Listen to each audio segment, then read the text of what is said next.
Former Nevada Republican state lawmaker Jim Marchant announced his candidacy for the U.S. Senate on Tuesday, with hopes to defeat incumbent Democratic Senator Jacky Rosen in the 2024 elections. Marchant, a noted 2020 election denier, led a group of Donald Trump supporters who claimed that the 2020 election was stolen from the former president.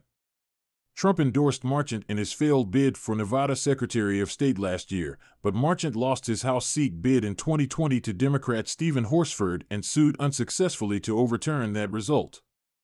Marchant, who was the founder of the America First Secretary of State Coalition, advocates for more restrictive ballot access laws in their states and has been a proponent of counting ballots by hand, a process that some election officials have said is less accurate and more costly than a machine count.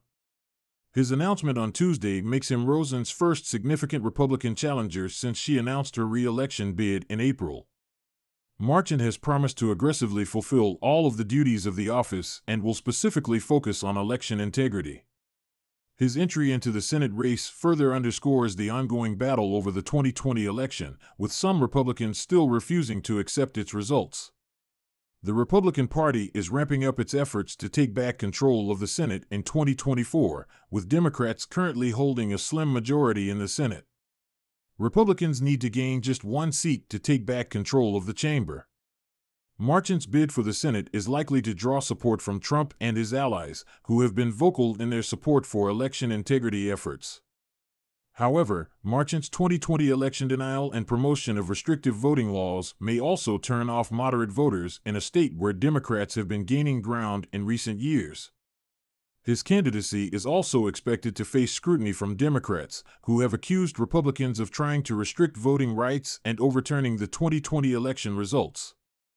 Democrats have pushed for federal voting rights legislation to protect against such efforts, but Republicans have been largely opposed to such measures, arguing that it is up to individual states to set their own voting laws. The Nevada Senate race is expected to be closely watched and heavily contested, as it is one of the few swing states that could decide control of the Senate in 2024. Rosen won her seat by just 5 percentage points in 2018, and Republicans are hoping to flip the seat in 2024. However, Democrats are also expected to pour resources into the race to defend their Senate majority.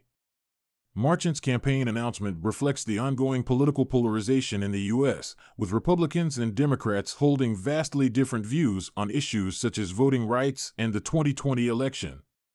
His candidacy could also serve as a litmus test for how successful Republicans will be in their efforts to win back control of the Senate and retain support from the Trump base. The Senate race in Nevada will likely draw significant attention and resources from both parties, as it could ultimately determine which party controls the Senate in 2024. Marchant's entry into the race highlights the continued influence of Trump and his supporters in the Republican Party, and the party's ongoing push for more restrictive voting laws. However, his controversial views on the 2020 election could also make him a divisive figure among voters in the swing state, potentially hampering Republican efforts to win back control of the Senate.